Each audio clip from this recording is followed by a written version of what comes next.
But you are here to show that the body can awaken.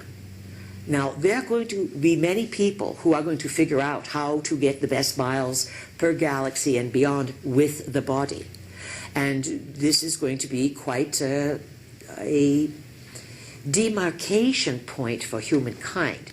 Yes, there's all of the Illuminatis and the globalists and different people who are studying the papers and the world leaders sitting around chessboards and game boards. How much more blatant than can they be with letting you know this is one big game that they are playing? And they have to let you know, because you do create your reality. Yes, you can become informed.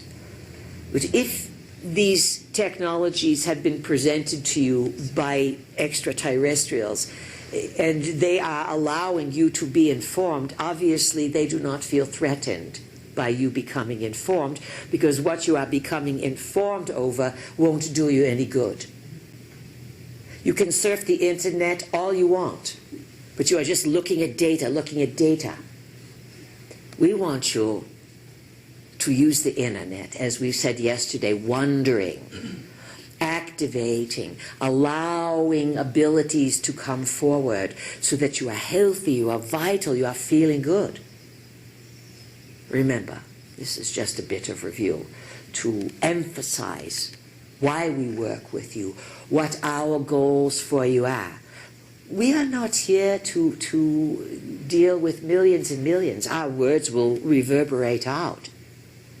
But it is always a self-selected smaller number who's willing to work with the body and finding the body to be the most exciting thing. And when you are in the ethers and before you are being born and things, sometimes you look forward to the things that will unfold in any given era.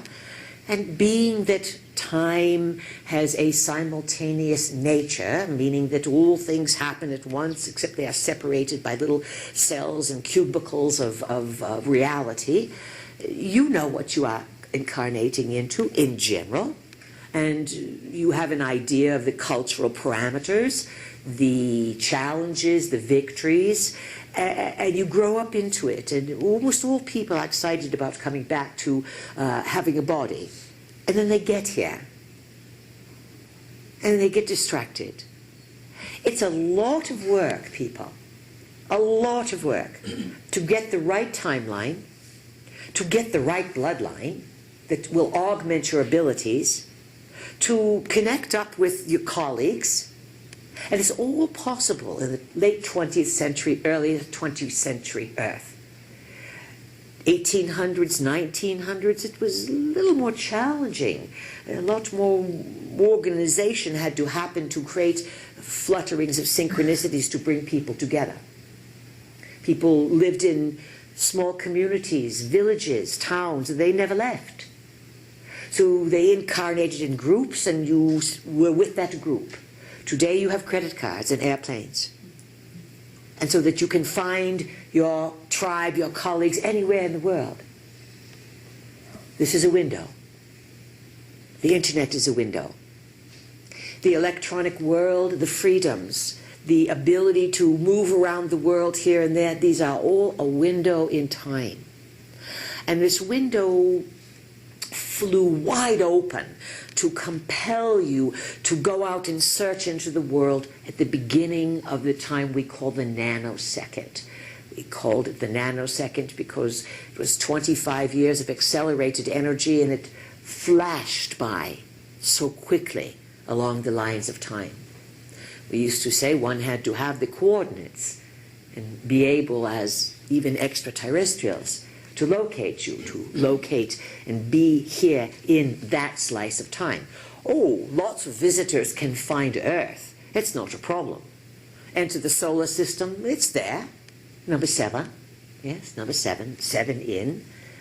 However, do you think that when visitors come in, you conclude they're automatically going to end up in your current now? You do, don't you? Yes. You assume that, because that's where you are. Visitors can come in, And they are. And there's lots of visitors around the Earth. If you picture the Earth like the hole in a donut, the visitors are all in this belt around Earth and a little bit beyond. But you know, some of them can't find your now. Does that intrigue you? Yes. Good. That's what we want. Get you fired up and going. They can't find your now because there are certain qualifications, certain coordinate points, so they're out there. But all time is simultaneous. This attributes, to some extent, to artistic renditions from what you call the Renaissance era, where craft are painted in. It attributes the Chinese, the Middle Easterns, the Indians, having pictures and ships coming down. Many a ruler was taken for a ride in craft. It has been rumored and reported, it is true, that some of your presidents were taken up in craft and given a buzz around here and there, just to show that things are really real. So this simultaneous time issue is going to become more prominent in your understanding of reality. Do not over-fuss yourself like a dog worrying a bone about the simultaneous time. It is intellectually a conundrum, but biologically it is valid as an experience. As we said to you yesterday, in these wildcard times, you are going through deep advancement, quick bridge making of synapses firing and new neural networks being built. When you are racing around and leading a busy life, eating junk food and overindulging in all the acid-making things that are so good, it's not that easy for your body to develop new neural networks. You are actually making yourself a candidate for, let's say, electromagnetic collapse. That will be a new disease that will be understood once the medical people come to agreement that you are electromagnetic beings. You are chemical beings, you are a combination of types of energy. And they all need to work in integration and understanding for healing. Yesterday we said chaos, that deceit creates chaos and confusion. And this is a way that you are encouraged to go into chaos and confusion, and that it keeps you from turning your smarts on and figuring things out. And if you want to get out of the game, you have to turn your smarts on and go to a new level. So it's very exciting. Actually, it's one of your most thrilling lifetimes along the lines of time.